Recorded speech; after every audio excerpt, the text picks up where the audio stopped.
The stillness before the storm. The house on Hemlock Lane possessed a deceptive tranquility.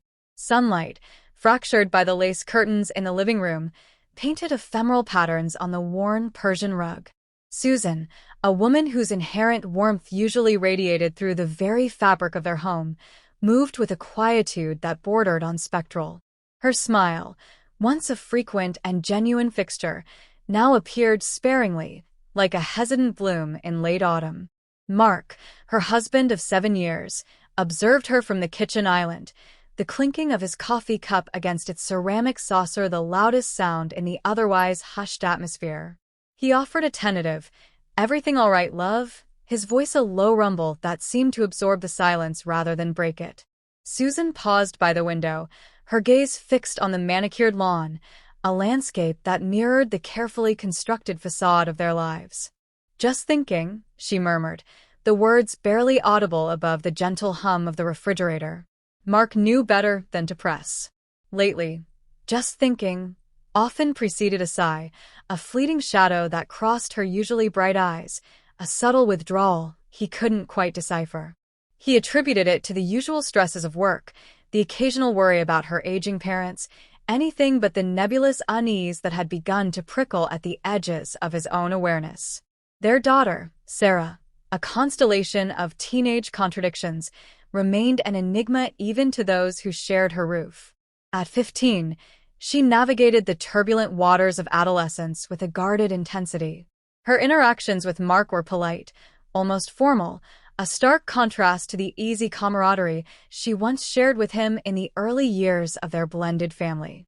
He remembered teaching her to ride her bicycle, the scraped knees and triumphant laughter, the feeling of a father figure blossoming within him. Now, those memories felt like faded photographs, their vibrant hues leached away by the slow, imperceptible erosion of time and unspoken complexities. Sarah's presence in the house was often announced by the rhythmic thud of headphones against her ears, or the muffled strains of music emanating from her upstairs bedroom. She communicated in monosyllables and fleeting glances, her world seemingly contained within the digital confines of her phone and the intricate social dynamics of high school. Mark found himself watching her sometimes, a detached observer of her burgeoning womanhood. He noticed the subtle curve of her collarbone beneath a loose t-shirt, the way her hair cascaded down her back like spun silk, details that registered with an unwelcome sharpness, a disquieting awareness that he immediately tried to suppress. One sweltering afternoon, the air in the house thick and languid, Susan had gone to visit her sister, leaving Mark and Sarah as the sole occupants. Mark was in the study, attempting to concentrate on a tedious report, when Sarah appeared in the doorway. Her usual guarded expression seemed momentarily softened, replaced by a flicker of something he couldn't quite name. "Could you help me with this?" she asked, holding up a tangled mess of wires connected to a malfunctioning printer. The request was mundane, yet the unexpected directness of it caused a subtle shift in the atmosphere. As Mark knelt beside her, their hands brushing briefly as they untangled the cords, a strange current seemed to pass between them. It was fleeting, almost imperceptible, but it left a residue of awkwardness in its wake. Sarah quickly retreated once the printer sputtered back to life, offering a curt thanks before disappearing back up the stairs. Mark remained kneeling, the scent of her shampoo, a light, floral fragrance, lingering in the air. He felt a knot tightening in his stomach, a disquiet that had become increasingly familiar.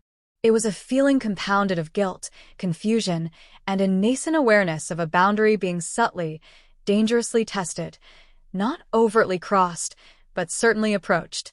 He tried to dismiss it as the overactive imagination of a man navigating the complexities of raising a teenage stepdaughter. Yet, the memory of that brief touch, the fleeting vulnerability in her eyes, lingered, a discordant note in the otherwise predictable symphony of their domestic life. Later that evening, as Susan returned, her usual cheerful demeanor slightly subdued, Mark found himself unusually solicitous, his attentiveness bordering on performative.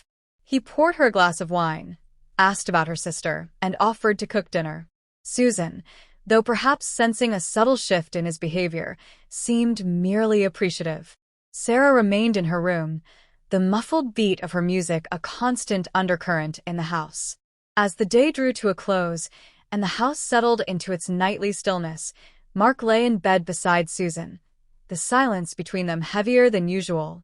He stared at the ceiling, the shadows playing tricks on his vision. The image of Sarah, standing in the doorway with that hesitant request, replayed in his mind. It was a seemingly innocuous moment, yet it felt like a pebble dropped into a still pond, the ripples spreading outwards, disturbing the placid surface of their carefully constructed lives. A sense of foreboding, sharp and undeniable, settled within him, a premonition of a storm gathering on the horizon, its first faint whispers already audible in the quiet corners of their home.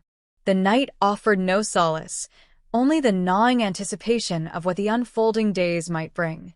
The subtle shift in the household dynamic, barely perceptible to Susan, became a palpable tension for Mark. Every shared glance with Sarah, every accidental brush of their hands in the narrow hallway, now crackled with an unspoken awareness, a silent acknowledgement of the line that had been approached, if not yet fully transgressed.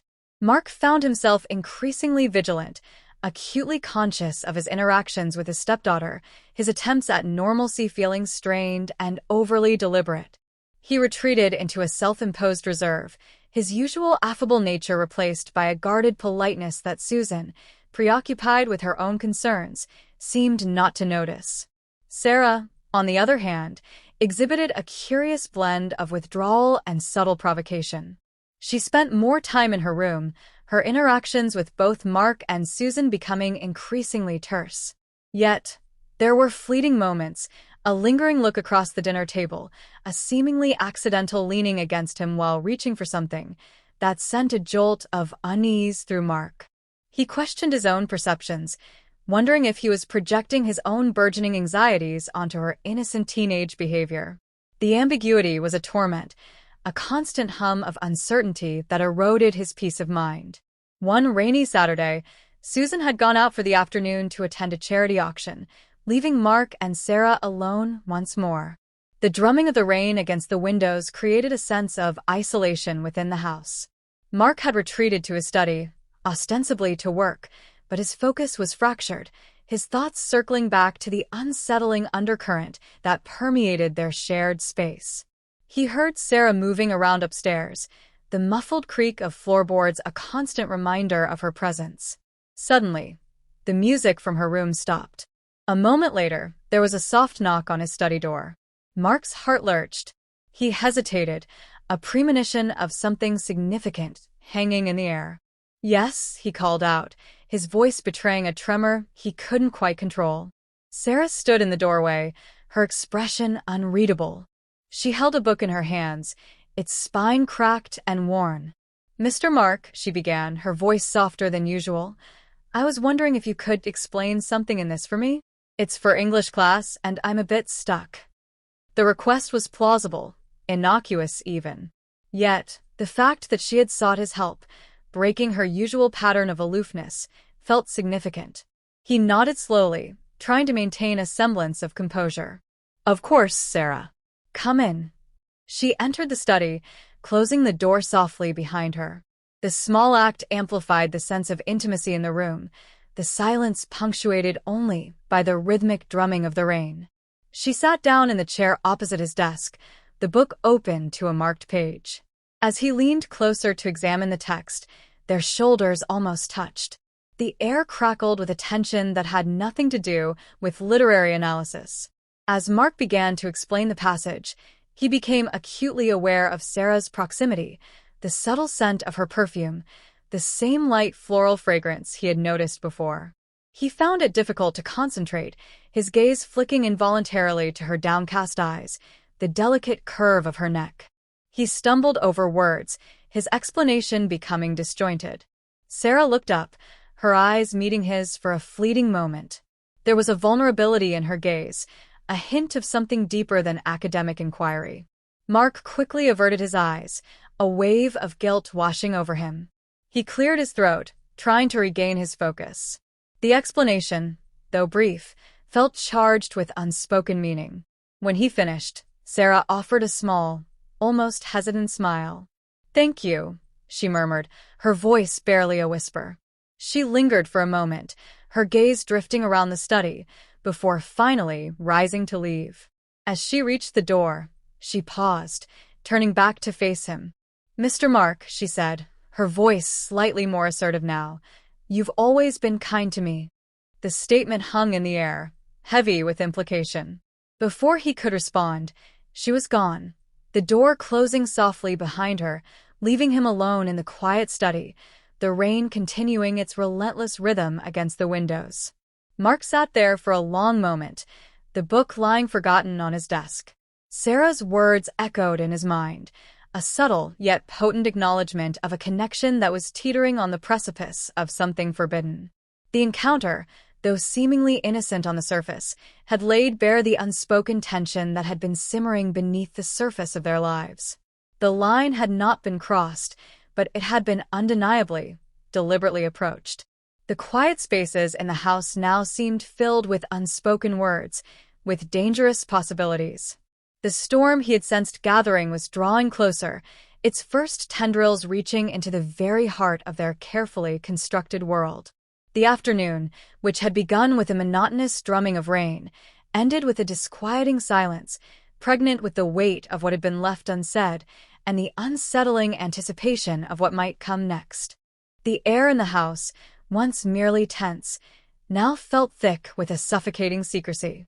Mark found himself constantly on edge, every creak of the floorboards, every unexpected question from Susan, sending a jolt of anxiety through him. The encounter in the study had been a subtle yet seismic event, shifting the unspoken dynamic between him and Sarah into a territory fraught with peril. He tried to distance himself, to revert to the formal politeness that had characterized their early relationship, but Sarah's behavior had become more nuanced, her glances lingering a fraction too long, her casual touches carrying a new, unsettling weight. Susan, oblivious to the undercurrents swirling beneath the surface of her home, remained preoccupied. Her work had become increasingly demanding, and she often came home tired and withdrawn, her usual vivacity dimmed. Mark found himself torn between guilt and a perverse sense of relief at her distraction. Her lack of awareness felt like a fragile shield, protecting them all from the devastating truth that threatened to shatter their carefully constructed reality. One evening, while Susan was out at a late work function, Mark found himself alone with Sarah in the dimly lit living room. An awkward silence stretched between them, punctuated only by the ticking of the grandfather clock in the hallway. Sarah was ostensibly engrossed in her phone, but Mark could feel her gaze flickering towards him intermittently. He tried to focus on the television, the flickering images doing little to distract him from the palpable tension in the room. Suddenly, Sarah spoke, her voice low and almost hesitant. "Mr. Mark," she began, her eyes still fixed on her phone screen, "do you ever feel trapped?" The question, seemingly innocuous, struck a raw nerve within him. Trapped by his own burgeoning desires, trapped by the web of deceit he was inadvertently weaving, trapped by the unspoken connection with his stepdaughter. He hesitated for a moment, searching for a neutral response. "Sometimes," he admitted finally, his voice barely above a whisper. "Life can feel that way sometimes." Sarah finally looked up, her gaze direct and unsettlingly intense. "It feels like there are so many things you can't say," she continued, her voice laced with a vulnerability that tugged at his carefully constructed defenses. "So many things you have to keep hidden." Mark's heart pounded in his chest. Her words felt like a mirror reflecting his own internal turmoil. Was she aware of the dangerous territory they were treading? Was this an innocent observation of teenage angst, or a veiled acknowledgement of the forbidden attraction that simmered between them? He stood up abruptly, needing to break the suffocating intensity of the moment. "It's getting late, Sarah," he said, his voice rough. "Shouldn't you be getting ready for bed?" She watched him, her expression unreadable, before slowly nodding. "Good night, Mr. Mark." He waited until he heard the soft click of her bedroom door before allowing himself to breathe again. The conversation had been brief, yet it had left him shaken, the unspoken words hanging heavy in the air like a tangible presence. He knew, with a chilling certainty, that the delicate balance they had been precariously maintaining was beginning to crumble. The following weekend, Susan suggested a family outing to a nearby lake, hoping to inject some much-needed levity into their strained household. The day began with a fragile sense of normalcy, the sunshine and fresh air offering a temporary reprieve from the underlying tension. But even amidst the laughter and casual conversation, Mark felt a constant awareness of Sarah, her presence a persistent hum beneath the surface of his consciousness. Later in the afternoon, while Susan was occupied with a phone call, Sarah wandered over to where Mark was sitting by the water's edge. She sat down beside him, the silence between them less awkward than before, now tinged with a strange intimacy. "It's pretty here," she said softly, skipping a flat stone across the water's surface. "It is," Mark agreed, his gaze fixed on the distant horizon, trying to avoid looking at her. "Do you ever wish things could be different?" she asked, her voice barely audible above the gentle lapping of the waves against the shore. The question hung in the air, loaded with unspoken meaning. Different how? Different between them? Different within the fractured dynamic of their family? Mark's mind raced, searching for a safe and neutral response. Before he could speak, Sarah turned to face him, her eyes searching his. "Sometimes," she said, her voice barely a whisper, "I feel like you understand me better than anyone else." The words were a revelation, a dangerous confession that sent a shiver down Mark's spine.